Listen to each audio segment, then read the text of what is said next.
সেই চমকটা এখন আমি বলছি না, সেই চমকটা আমরা কাজে তৈরি করব, কাজে করে দেখাবো।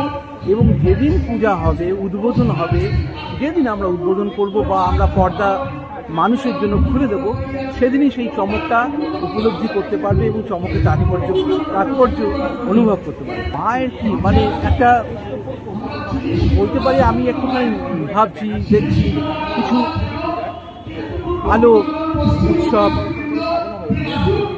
সুরিয়ালিজম, স্বপ্ন, ভালো লাগা, তারপরে শ্রদ্ধা, আর কি শক্তি, এগুলোর মিশ্রণে একটা কিছু দাঁড় করা। আজকে তো খুঁটি পুজো হলো, আজ শুরু কবে থেকে? কাল থেকে খুব সম্ভবত শুরু, কাল থেকে কাজ শুরু।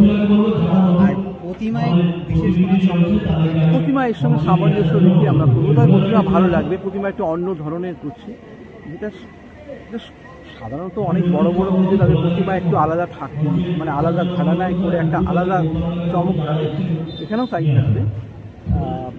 কেষ্টপুর প্রফুল্লকানন পশ্চিম অধিবাসী বৃন্দর পুজোটা আজকে একটা কলকাতা শহরের মানচিত্রে একটা জায়গা আছে, সুতরাং সেই জায়গা থেকে বলা যায় যে প্রতিমা একটা অনন্য কিছু করার আমরা চেষ্টা করছি, নিশ্চয়ই এটা ভালো কিছু। আচ্ছা, এই বছর কি এখানে প্রথমবার কাজ?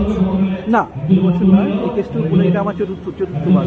আচ্ছা, এই বছরের অবশ্যই চমক তো দেখতে পাবো। আর আমি জানতে চাইবো, আগাম যারা দর্শনার্থী আসবে তাদের উদ্দেশ্যে কি বার্তা দেবে? তাদের বলবো যে তারা আপনারা আসুন কেষ্টপুর প্রফুল্লকানন পশ্চিম অধিবাসী বৃন্দতে, আপনারা ধৈর্য ধরে কিছুদিন অপেক্ষা করুন। যেদিন দেবী পক্ষ আসবে এবং দেবী পক্ষের পর মহালয়া, মহালয়ার পর যেদিন মা আবির্ভূত হবেন এই মণ্ডপে, সেদিন আপনাদের স্বাগত। আপনারা অবশ্যই আসবেন, আমরা অপেক্ষা করব আপনাদের জন্য। একটা কিছু ভালো কিছু কাজ, দৃষ্টিনন্দন, সৃষ্টিমূলক, সৃষ্টিধর্মী কিছু একটা কাজ আপনাদের উপহার অবশ্যই আসবে।